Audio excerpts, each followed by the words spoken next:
ذرا تصور کریں اگر پتھر توڑنے والا ہتھوڑا پورے زور سے انسان کے سر پر مارا جائے تو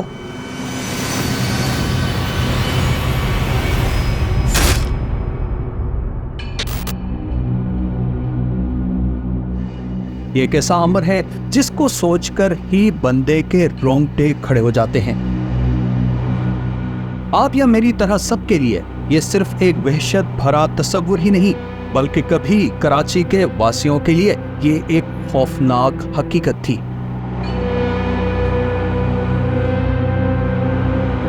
جی جناب، ہم بات کر رہے ہیں ہتھوڑا گروپ کی۔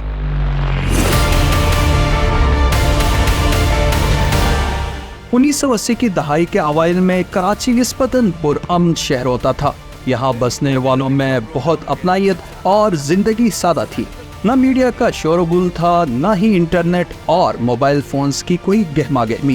1983 کے بعد لسانی سیاست نے زور پکڑنا شروع کر دیا اور حالات بدلنے لگے۔ 1985 میں ایسا کیا ہوا کہ کراچی میں دہشت، خوف، تجسس اور قیاس آرائیوں نے ڈیرے ڈال دیے۔ ہتھوڑا گروپ کی انٹری جو سوتے لوگوں کو اپنی نیند سلا دیتا۔ ظلم و بربریت کی ایسی داستانیں رقم کی گئی جن کو سن کر آج بھی لوگ کانپ جاتے ہیں۔ اپریل 1985 ایک ایسا واقعہ پیش آیا جو پہلے نہ کسی نے دیکھا تھا اور نہ ہی سنا تھا۔ کراچی کے علاقے کلفٹن میں ایک پل کے نیچے سوئے 3 محنت کشوں کے سر کسی بھاری چیز سے کچل دیے گئے۔ واقعے میں 2 افراد جاں بحق اور تیسرا زخمی ہوا۔ یہ تھا ہتھوڑا گروپ کا پہلا وار، لیکن چند دن بعد ہی اسی جگہ کے قریب سے اسی انداز میں قتل کیے گئے 2 اور افراد کی لاشیں ملی۔ کچھ ہی وقفے سے گولی مار کے علاقے میں ایک گھر سے بچوں سمیت 7 افراد کی لاشیں ملی جنہیں اسی انداز یعنی سر کچل کر ہی مارا گیا تھا۔ فیڈرل بی ایریا کی ایک گلی میں سوئے 8 مزدوروں کو ایک ہی دن موت کے گھاٹ اتار دیا گیا۔ گھروں کے باہر، سڑکوں یا فٹ پاتھ پر سوئے شہری مزدور اور بھکاری مسلسل ان وارداتوں کی زد میں آئے۔ وقت بڑھنے کے ساتھ ساتھ یہ ہولناک خونی کھیل بھی بڑھتا چلا گیا۔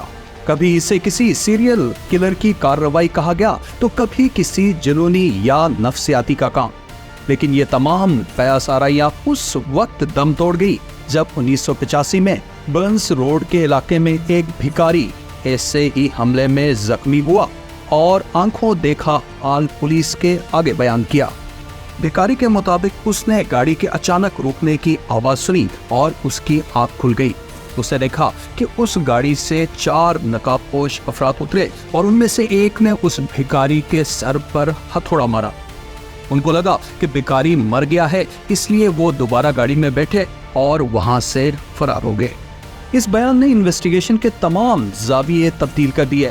پہلی بار پتا چلا کہ یہ کسی ایک فرد یا 2 افراد کا معاملہ نہیں بلکہ اس میں پورا منظم گروہ شامل ہے، اور تب سے اس گروہ کا نام پڑا ہتھوڑا گروپ۔ ایک طرف ہتھوڑا گروپ کے 100 قتل پورے ہو چکے تھے تو دوسری جانب عوام شدید عدم تحفظ کا شکار تھے۔ شدید دباؤ کے باعث حکومت کی طرف سے تمام ایجنسیوں کو ہائی الرٹ کر دیا گیا۔ تحقیقات شروع ہوئی۔ کڑیوں سے کڑیاں ملاتے ملاتے ایجنسیاں آخرکار ایک ملزم تک پہنچ گئی اور اس کی نگرانی بھی شروع کر دی گئی۔ عمار پاک لیبیا ہولڈنگ انویسٹمنٹ کمپنی کا ملازم تھا اور ڈپلومیٹک استثناء حاصل ہونے کی وجہ سے اس کے خلاف قانونی کارروائی میں بھی رکاوٹیں تھیں۔ عمار نامی اس شخص کی گرفتاری کے لیے S S G commando colonel Saeed کا انتخاب کیا گیا۔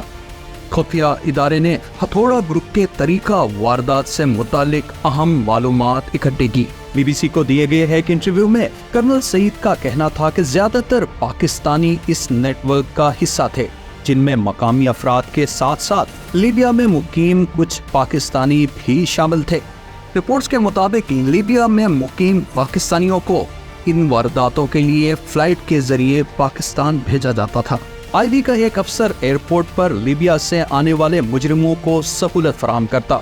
یہ لوگ اکثر شام کی فلائٹ سے پاکستان آتے، رات کو جرائم کرتے اور اگلی فلائٹ پر واپس لیبیا چلے جاتے۔